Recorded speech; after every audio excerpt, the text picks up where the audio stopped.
What is going on, guys? Welcome back to the channel. It's Professor M, and welcome back to another video. In today's video, guys, I'm here to bring you the weekly Berserk 2016 episode review, and in today's video, we are covering episode 9. So let's get this started. So this episode of Berserk 2016 was fairly decent. So in the beginning of this episode, we have Farnese and Serpico meeting up with Farnese's father, which holds pretty high authority, and he basically tells her that she can no longer be assigned to her mission. She's going to have to abandon the mission due to the fact that it seems like from what Serpico has been telling her father is that she is not fit. She is not sane enough in order to keep on, doing missions with her troops. It seems like she is slowly going down the path of insanity, at least as from what Serpico and the other troops are seeing. They see something going on with Farnese that they don't like, and they just think that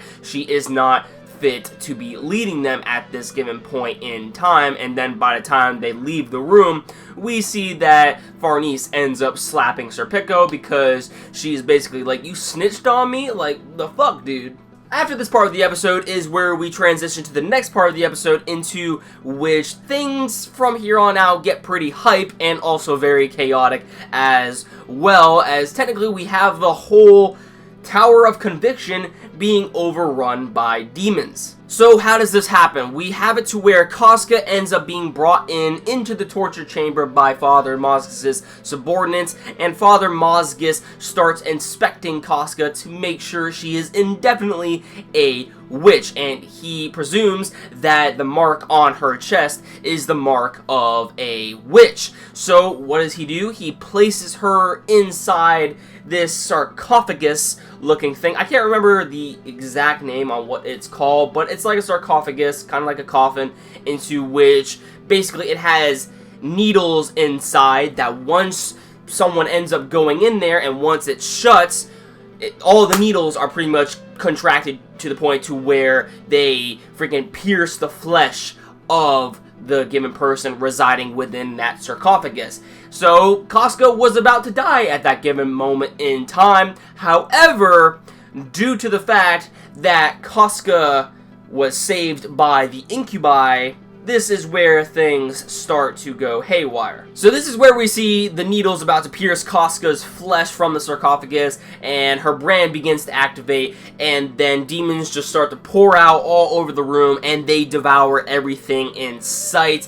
They end up devouring pretty much all of the prisoners residing in that room, and also Father Mozgus' other subordinates of lower rank. Not his disciples, because we will talk about Father Mozgus and his disciples by the end of this episode review, but when it comes to the prisoners and some of the lower rank Father Mozgus' subordinates, they end up getting killed off on the spot, while the Holy Iron Chain Knights and also Father Mozgus and his disciples end up evacuated. But I gotta say, there was this one scene in the episode in which I cringed so hard at, because you have this one prisoner in the torture chamber room, and he is being held up by the rope. He obviously cannot get out, and he's just like, "Please save me." But the way on how it was done, because of the use of CGI, there was like no emotion within that scene whatsoever. It was just kind of like, "Please save me." What I just did right there is probably going to become a meme. So yeah, after this part of the episode is where things just become very chaotic, and there's just a lot going on. We have Guts trying to look for Casca. We have Luca, Jerome, and Isidro looking for Nina, breaking her out of the cellar and trying to escape with her. We have Father Mozgus and even some of his disciples being overrun by the demons as well. But if you remember in the previous episode, this egg-looking like creature that was on top of the Tower of Conviction, that thing ends up descending upon Father Mozgus and the disciples and ends up like whipping them, giving them powers necessarily. So it seems as though this egg-looking like creature ends up descending upon Father Mozgus and the rest of his disciples residing in the room, and ends up granting them power by whipping them. We see, you know, these tentacles flying out and just whipping Father Mozgus and, you know, his disciples, and apparently they end up gaining powers, and the powers that they are given are actually angelic-like powers, and this ends up increasing their overall stamina, endurance, you know, their overall strength and stuff like that, and we see that they have become like almost, you know, pseudo-apostles pretty much by the end of this episode, where we see Guts end up going up against them, and he is like, shit, these guys are going to be formidable opponents, and it's pretty much going to be a 7-on-1 battle. So how Guts is going to get through this is going to be pretty insane.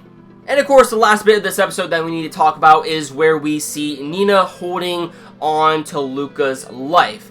And Luca is, you know, she is about to hit the floor, you know, when it comes to the Tower of Commission. She's on a high elevated surface, and if she drops, she is most likely going to die. And the thing that pisses me off about this scene, I mean, that I saw, and also in the manga that pissed me off quite as well, is just Nina.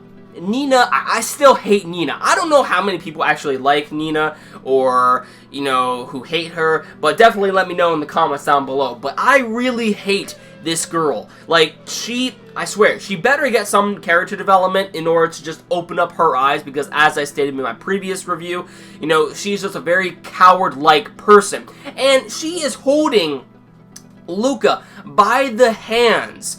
You know, it's up to her to keep Luca alive. But she is like, whoa, this is how heavy Luca feels. If I were just to let go, it will all be over. Like she's smiling and shit, and I'm just like, this is the girl that has been taking care of you for as long as you can remember, and you just want to drop her and just, like, this bitch is crazy. I'm sorry, but when it comes to Nina's character, I just, you know, the certain things that she ends up doing within, you know, the manga and also in the anime that we have seen, like, from what I have seen, she is just, you know, a really annoying character, and I hope she goes through some development that, you know, pretty much, you know, just does a 360 with her personality to the point where she's actually, you know, positive about herself and, you know, not as much as a coward and actually caring for others, because, you know, she's pretty much just only caring about herself, pretty much, you know.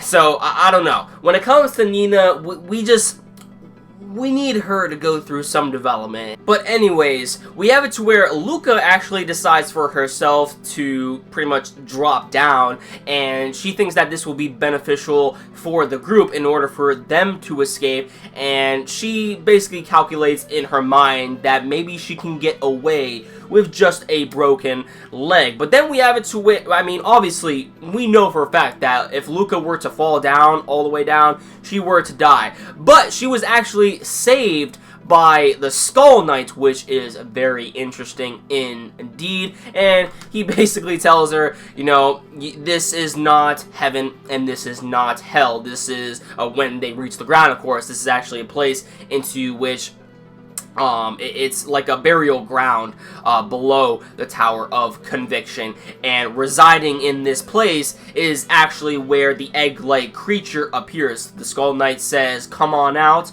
and the egg-like creature appears, and we will find out more about that egg-like creature in the next episode of Berserk. So yeah, when it comes to this episode of Berserk, my personal opinions on what I think about this episode is that I thought it was a fairly enjoyable episode. It was decent.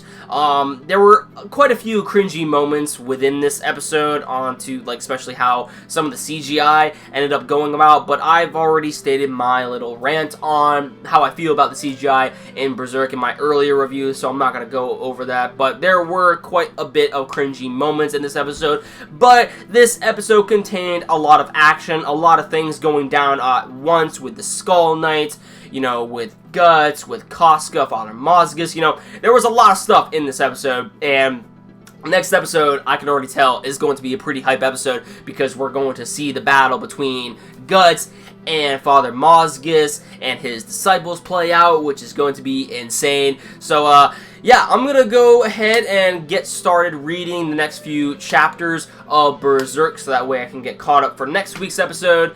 And, yeah, let me know what you guys thought about this episode in the comments down below. Did you like it? Did you hate it? I personally thought it was a pretty decent episode, but I'm very curious to hear what you guys think. So, yeah, let me know in the comments down below. And, of course, if you like this video, don't forget to drop a like. It always helps out the channel. And if you want to stick up to date to my future content on this channel and see more Berserk 2016 reviews from me, or just, you know, any other anime or manga related content on my channel, then hit that red subscribe button below and you will never miss a video from me. That about does it for this video, guys. Love you all. Thank you all for watching. I'll catch you all in the next one. Peace.